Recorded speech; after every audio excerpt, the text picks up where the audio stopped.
Hello students, everybody good morning. कैसे हैं आप? आइए हम हिंदी ऑनलाइन क्लासेज में आपका पुनः एक बार स्वागत करते हैं।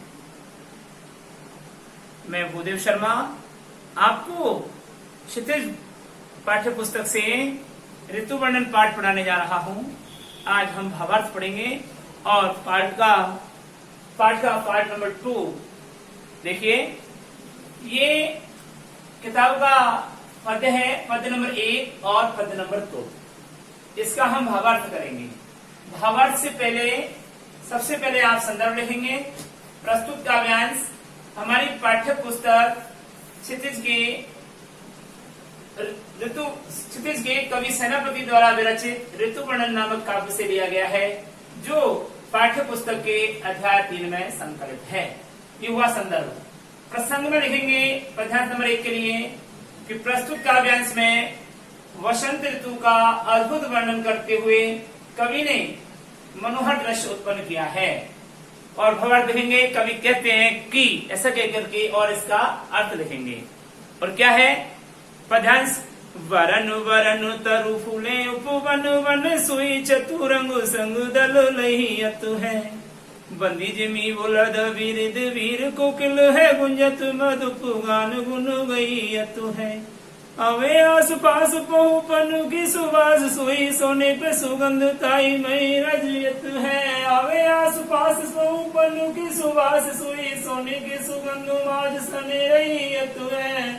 सुबह को समाज सेनापति सुख साज आज आवतु वसंत ऋतु राज कहियत है।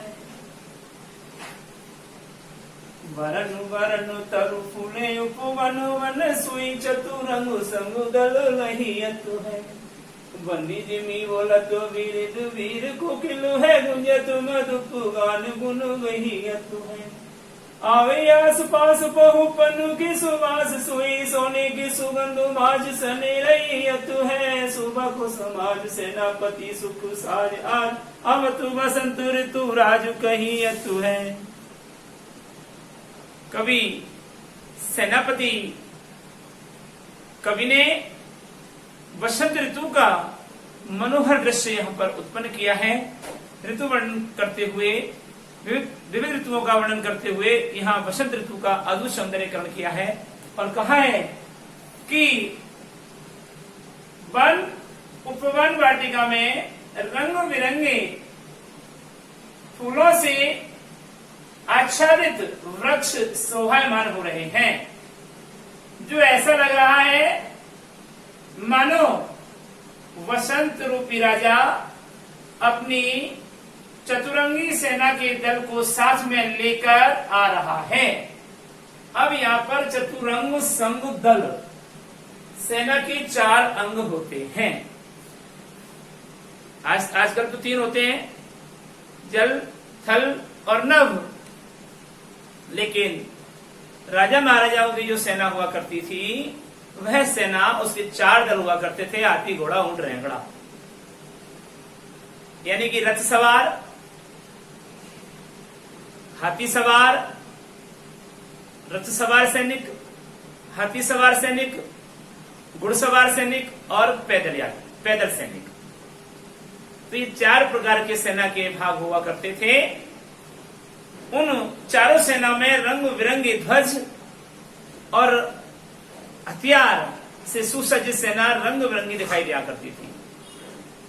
वन उपवन वाटिका में वृक्षों पर नए नए पुष्प, नए नए फूल उत्पन्न होते हुए सुशोभित हो रहे हैं, जो ऐसा लग रहा है मानो वसंत रूपी राजा अपनी चारों अंगों की सेना के दल को साथ लेकर के चला आ रहा है।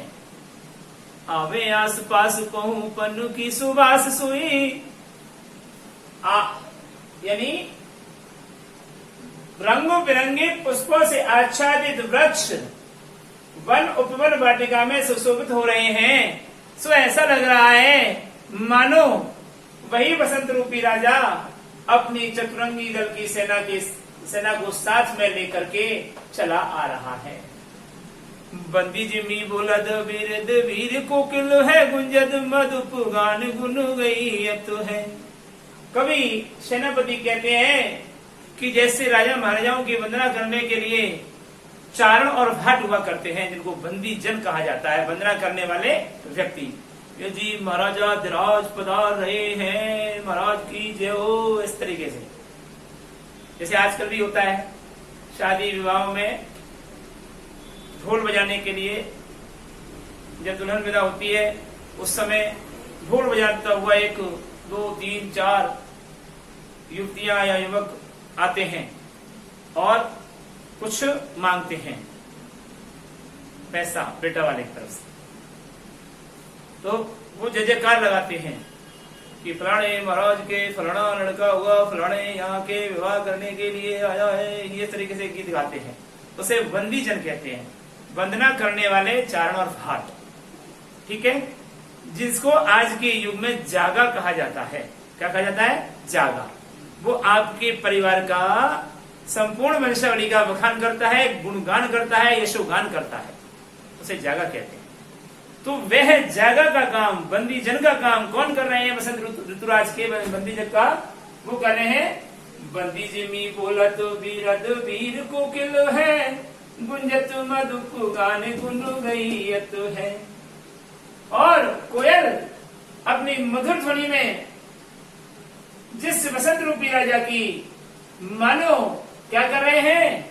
वंदना करता हुआ मधुर गुणगान, बसंत रूपी राजा के वीरोचित शब्दों में वंदना करता हुआ गुणगान कर रहा है। कौन? कोयल। गुंजत मधुप गान गुन गई तो है। और मधुप गुंजन करता हुआ बसंत रूपी राजा के मानो गुणों का गान कर रहा है, गीत गाता हुआ चला रहा है। आवे आस पास पौपन की सुबास, सोई सोने की सुगंध आज सन रही है। सुबह को समाज सेनापति सुख साज, आज आवतु बसंत ऋतु राज कही है। कवि सेनापति कहते हैं कि आस पास में चारों तरफ पुष्पों की सुगंधित वायु फैली हुई है, प्रसारित हो रही है, और वह ऐसे लग रहा है जैसे आपने सोने पे सुहागा कोटेशन सुना होगा, सोने पर सुहागा। तो आस आवे आस पास पहू पन की सुबास, सोई सोने की सुगंध माज सने रही है। और उस बसंत रूपी राजा की गुणगान गाता हुआ बंदीजन के रूप में कोयल अपने मधुर गानों का वीरोचित गुणगान कर रही है, और भवरा भवरा बसंत रूपी राजा के गुणों का गुंजन करता हुआ, गीत गाता हुआ गुनगुना रहा है। और आसपास में चारों तरफ सुगंधित पुष्पों की खुशबू महकती हुई बिखर रही है, और वातावरण ऐसा लग रहा है मानो सोने पर सुहागा बंध गया है, अर्थात सोने पर सुहागा डाल दिया जाता है। सुहागा क्या होता है? सोना क्या होता है? सोना होता है स्वर्ण, गोल्ड, जिसका जेवर बनते हैं। जब उसको चमक लेने के लिए जौहरी के पास, सुनार के पास जाते हैं, तो इस पे एक थोड़ा सा द्रव सुहागा डाल देता है और उसको ढूंढ लेता है, तो उसमें और फिर रगड़ देता है, चमक आ जाती है, बिल्कुल चमक। जैसे तांबे के पात्र को पीतांबरी से चमक देते, रगड़ा लगा करके चमका देते हैं, ऐसे ही सोने को सुहागा से रगड़ा लगा करके चमकाया जाता है। तो सोने पर सुहागा डालते हैं तो उसकी कुंदन की चमक और भी बढ़ जाती है, सोने की चमक और भी बढ़ जाती है। तो उसी का भाव का वर्णन करता हुआ अतिशयोक्ति अलंकार में है यहाँ पर कि आवे आस पास पहू पन की सुबास, सोई सोने की सुगंध माज सने रही है। आसपास सुगंधित पुष्पों की सुगंध से वायु खुशबू महकती हुई दिखाई दे रही है, और जो ऐसा लग रहा है कि वातावरण में सोने पर सुहागा लगा हुआ है, अर्थात सोने पर सुहागा की तरह वातावरण सुशोभित होता हुआ सुंदर रमणीक दिखाई दे रहा है। शोभा को समाज सेनापति सुख साज, आज आवतु बसंत ऋतु राज कही तो है। कवि सेनापति कहते हैं कि देखिए तो सही, आज वातावरण कितना सुशोभित हो रहा है, शोभायमान हो रहा है, समाज सुशोभित सुख संपन्नता से सजा हुआ है। ऐसा लग रहा है कि आज बसंत रूपी राजा ऋतु आ रहे हैं, अर्थात ऋतुराज वसंत रूपी राजा आ रहे हैं, इसे ही वसंत ऋतुराज कहा जाता है। अब पूरे पद का मैं सप्रसंग अर्थ कर रहा हूं, ध्यान से सुनना। प्रस्तुत काव्यांश हमारी पाठ्य पुस्तक क्षितिज के कवि सेनापति द्वारा विरचित ऋतुवर्णन नामक काव्य से लिया गया है, जो हमारी पाठ्य पुस्तक के अध्याय 3 में उद्धृत है।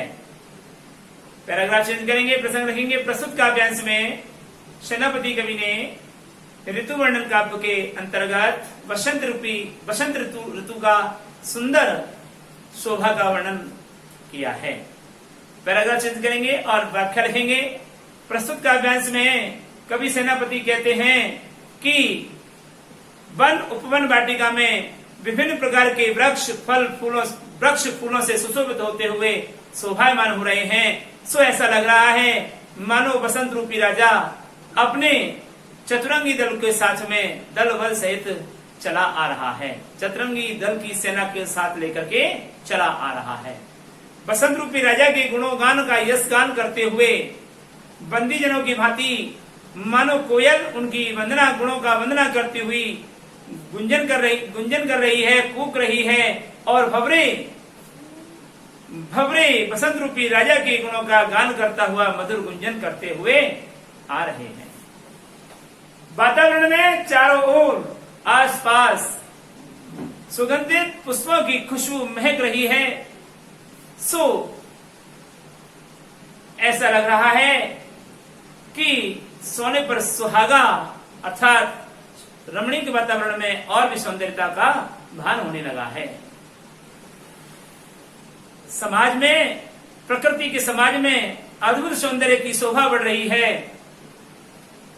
प्रकृति के समाज में अद्भुत सौंदर्यकरण की शोभा बढ़ रही है और सभी को सुख और साज सज्जा देने वाला आज वातावरण उत्पन्न हो गया है। कवि ऋतुराज कहते हैं कि कवि सेनापति कहते हैं कि अब ऋतुराज वसंत आ गया है। अब विशेष में लिखेंगे आप सिर्फ सौंदर्य के 3 से 5 बार। ये तो हुआ वसंत ऋतु का अद्भुत वर्णन। अब आता है, ये बहुत इंपॉर्टेंट है, और ये आता है ग्रीष्म ऋतु का वर्णन। लेकिन ग्रीष्म ऋतु का वर्णन वर्षा की भांति कर रहे हैं, कवि उल्टा कर रहे हैं। तो देखिए, देखे चिति अम्बर जले हैं चारी ओर, छोर तीन तरुवर सब ही को रूप भरो है। महाझर लागे ज्योति भादव की होत चले, जलद पवन तनु सेक मनो करो है। दारुणी तारुण तरे नदी सुख पावे, सब सिरी जन चाई भोई चित्त धरो है। देखो चतुराई सेनापति कविताई की जो विषम विषम भरोसा की समुखरो है। देखा चिति अमर जले हैं चारी ओर, छोरो तीन तरुवर सब ही को रूप हरो है। महाझरो लागे ज्योति भादव की होती चले, जल पवन तनु सेक मनो करो है। दारुणी तरनु नदी तरे नदी सुख पावे, सब छिरी सन चाई वही चित्त धरो है। देखो चतुराई सेनापति कविताई की जुगी सम विषम भरोसा की सम करो है। कवि ग्रीष्म ऋतु का वर्णन उसके विपरीत लक्षणों से ओतप्रोत वर्षा ऋतु की भांति कर रहे हैं। तो यहाँ पर दोनों ही का भाव लिखना है आपको। पहले मैं ग्रीष्म ऋतु का भाव कर रहा हूं कि कवि सेनापति कहते हैं कि देखिए, चारों ओर छोर से पृथ्वी और आसमान पर चारों ओर जल ही जल दिखाई दे रहा है, जिसके कारण वृक्षों का, ये वर्षा ऋतु की भांति कर रहा हूं मैं, वैसे तो ग्रीष्म ऋतु का है, तो पहले ग्रीष्म ऋतु के अंदर देख लीजिए कि देखिए ग्रीष्म के प्रभाव को, कि ग्रीष्म की गर्मी के कारण चारों ओर छोर पर पृथ्वी और आसमान जलता हुआ ही दिखाई दे रहा है। जलई है का अर्थ दो प्रकार से है। जलई है का अर्थ होता है जल ही जल है, और जलई है का अर्थ होता है जल है। तो यहाँ पर श्रेष्ठ अलंकार का आक्षेप किया गया है कि जब काव्य में एक शब्द एक बार आता है और उसके अनेक अर्थ होते हैं, वहां श्रेष्ठ अलंकार होता है, या एक से अधिक अर्थ होते हैं वहां श्रेष्ठ अलंकार होता है। तो कवि कहता है कि देखिए आसमान और पृथ्वी चारों ओर छोर से ग्रीष्म के कारण जल रही है, जिसके कारण वृक्षों का वास्तविक रूप हरण हो गया है, जिसके कारण वृक्षों का सभी वास्तविक रूप हरण हो गया है।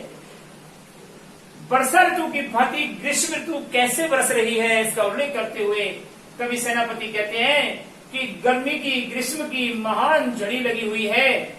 जिस प्रकार भादो ऋतु में वर्षा की महान झड़ी लग जाती है, ऐसे ही अब ग्रीष्म की महान झड़ लगी हुई है, जिसके कारण मनुष्य जिसके कारण मनुष्य पर जलद पवन तन सिग मन पर्यो है। बादल से टकराती हुई वायु शरीर को सेकती हुई चली जा रही है। यानी ग्रीष्म ऋतु में बादल से टकरा करके जो हवा आती है तो उसको लू कहते हैं, और वह शरीर को सिकाई करती हुई चली जाती है, मानो भून रही है शरीर को। तो यहाँ पर क्या लगा, महाझड़ लागे ज्योति भादुक की होती चले। यानी कि भादो ऋतु में जिस प्रकार वर्षा ऋतु की भादो के महीने में मूसलाधार बरसात की झड़ लग जाती है, उसी प्रकार आज ग्रीष्म की गर्मी की महान झड़ लगी हुई है। जो वायु, जब इस गर्मी के मौसम में वायु का प्रसारण होता है तो वायु बादलों से टकराती हुई हम मनुष्य के शरीर की सिकाई करती हुई जान पड़ रही है। दारुणी तरणी तरे नदी सुख पावे सब चिरी घन छाई बोई चित धरो है। भयंकर दुख देने वाली ग्रीष्म से बचने के लिए लोग नदी में नाव की भांति तैरते हुए सुख प्राप्त कर रहे हैं, अर्थात गर्मी को मिटाने के लिए नदी में जा रहे हैं और नाव की भांति तैरते हुए सुख प्राप्त कर रहे हैं। और श्री घन छाई बोई चित धरो है, और पथिक ठंडी हवा, ठंडी छाया प्राप्त करने के लिए बादलों की छाया को अपने हृदय में धारण करना चाहता है। चाहने के लिए उसका मन कर रहा है कि बादलों की ठंडी छाया को प्राप्त हो जाए। इस प्रकार देखो तो सही, सेनापति कवि की कविता रचने की चतुराई तो देखिए कि ग्रीष्म ऋतु का विपरीत स्वभाव वाली वर्षा ऋतु के समान वर्णन कर दिया है।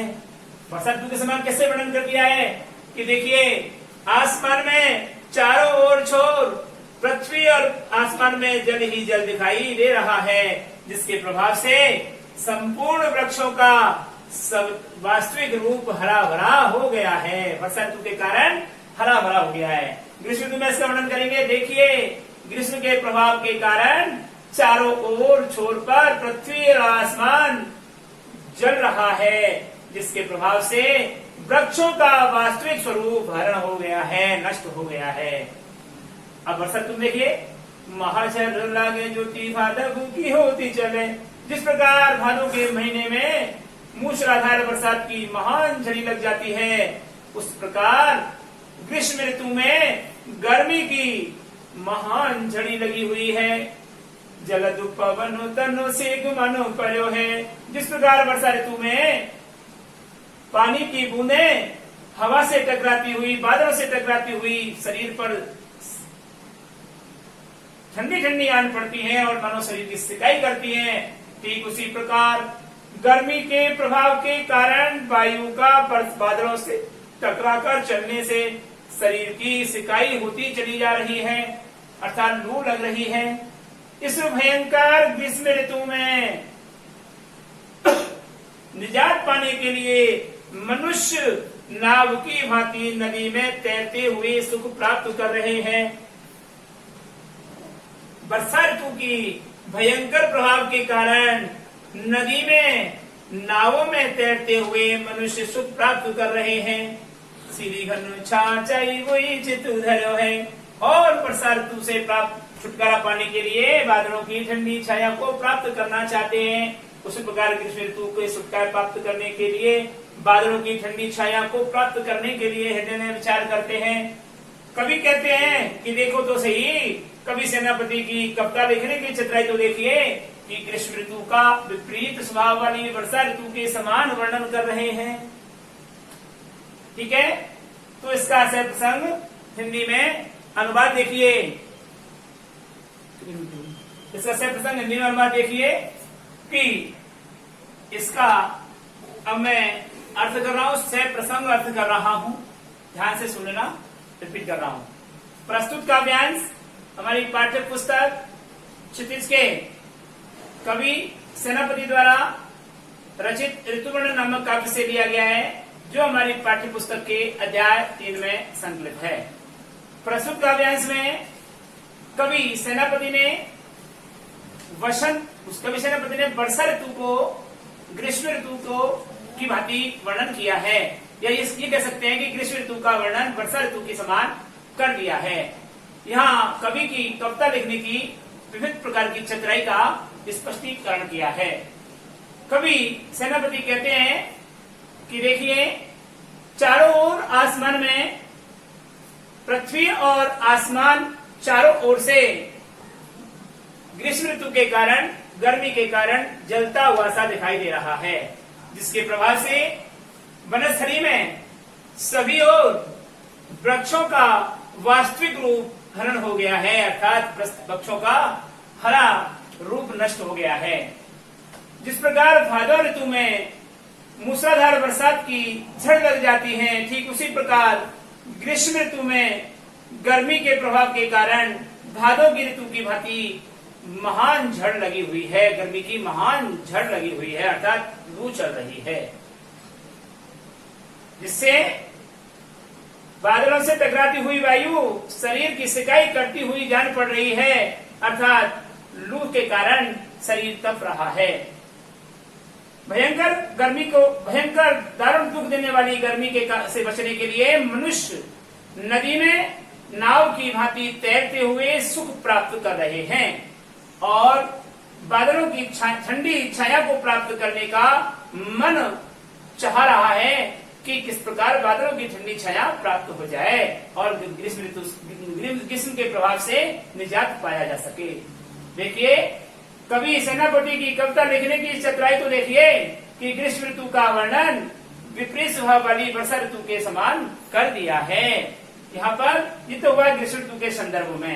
अब हम वर्षा ऋतु के संदर्भ में लिखेंगे, इसी को दो बार अर्थ करना पड़ता है। वर्षा ऋतु के संदर्भ में लिखेंगे कि वर्षा ऋतु के प्रभाव को देखिए, चारों ओर छोर पर पृथ्वी और आसमान जल ही जल से छा गया है, जिसके प्रभाव से वृक्षों का संपूर्ण वास्तविक रूप हरा भरा हो गया है। वर्षा ऋतु में भादौ के महीने में वर्षा की महान झड़ लग रही है और बिजली के चमकने की ज्योति दिखाई दे रही है। बादलों से टकराती हुई हवा, ठंडी हवा शरीर को सिकाई करती हुई सुख प्रदान कर रही है। भयंकर गर्मी से निजात पाने के लिए मनुष्य नदी में तैरते हुए सुख प्राप्त करते हैं, ठीक उसी प्रकार भयंकर वर्षा ऋतु में नदी तैरते हुए, नाव की भांति तैरते हुए मनुष्य सुख प्राप्त करते हुए आनंद ले रहे हैं और ठंडे बादलों की छाया में रहने का उनके हृदय में भाव उत्पन्न हो रहा है और प्रसन्नता छाई हुई है। कवि सेनापति की चतुराई तो देखिए कि वह ग्रीष्म ऋतु का वर्णन वर्षा ऋतु के समान कर रहे हैं। इस प्रकार से इन पद्यांशों का दोनों का अर्थ यानी व्याख्या इस प्रकार से आप लिखेंगे और अंत में जो प्रसंग के बाद में यानी कि संदर्भ, सबसे पहले संदर्भ, फिर प्रसंग, फिर व्याख्या और फिर इसके बाद में विशेष, लास्ट में विशेष। विशेष में 1, 2, 3 से लेकर के 5 बिंदु तक क्या शिल्प सौंदर्य होते हैं, जो मैंने आपको 10 बिंदु लिखवाए हैं शिल्प के। और संदर्भ में पाठ का नाम होता है, कवि का नाम होता है और कविता का नाम होता है। प्रसंग में उस कविता में किस संदर्भ, किसके बारे में विषय वर्णन किया है उसका थोड़ा सा इंडिकेशन देना होता है और व्याख्या में विषय वर्णन होता है। तब जाकर के हमारे 6 नंबर आते हैं। इन दोनों का 1 नंबर और इस विशेष का 1 नंबर और प्रसंग का 4 नंबर। इस प्रकार से 6 नंबर का हमारा ये प्रश्न होता है और इसे आपको ऐसे लिखना होता है। ठीक है, अब आइए नेक्स्ट। अगला पद्यांश को देखने से पहले हम आज का होमवर्क देखते हैं। तो यहां पर आप गृह कार्य लिखेंगे।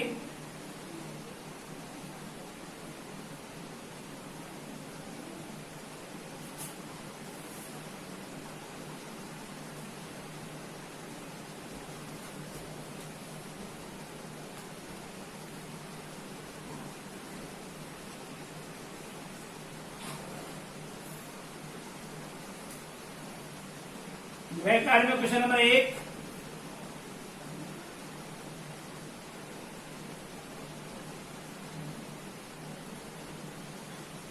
वसंत ऋतु का वर्णन कविता के अनुसार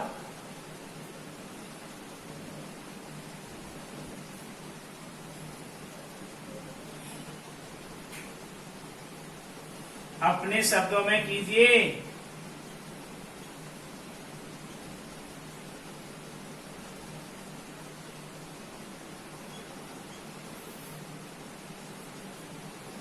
यानी कि कहने का मतलब यह हुआ कि इसका भावार्थ लिखना है। इसका वसंत ऋतु का पद्यांश 1 का भावार्थ लिखना है। आगे समझ में? तो ये वर्णन करना है। क्वेश्चन नंबर 2,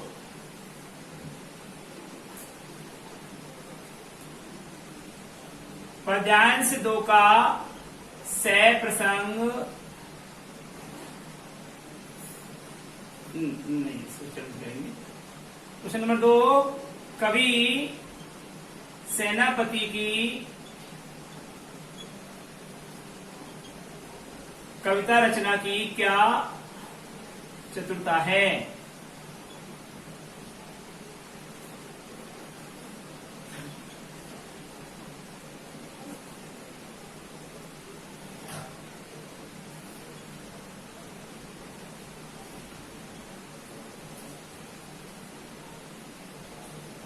स्पष्ट कीजिए। ये आपका गृह कार्य है। आपको पहले प्रश्न में तो इसका अर्थ लिखना है, दूसरे प्रश्न में भी यही भावार्थ लिख करके देना है कि देखिए सेनापति कवि की कविता लिखने की चतुरता, यानी कविताई को कहते हैं कविता लिखने की चतुरता को, कि उसने ग्रीष्म ऋतु का वर्णन वर्षा ऋतु की भांति कैसे कर दिया है। इस प्रकार से आपको ये करना है। अगले वीडियो में हम आपसे पुनः मुलाकात करेंगे। तब तक के लिए इजाजत चाहते हैं। नमस्कार। फिर आपको अगले वीडियो में अगला पद्यांश पढ़ाएंगे, जिसकी व्याख्या अगले वीडियो में करेंगे।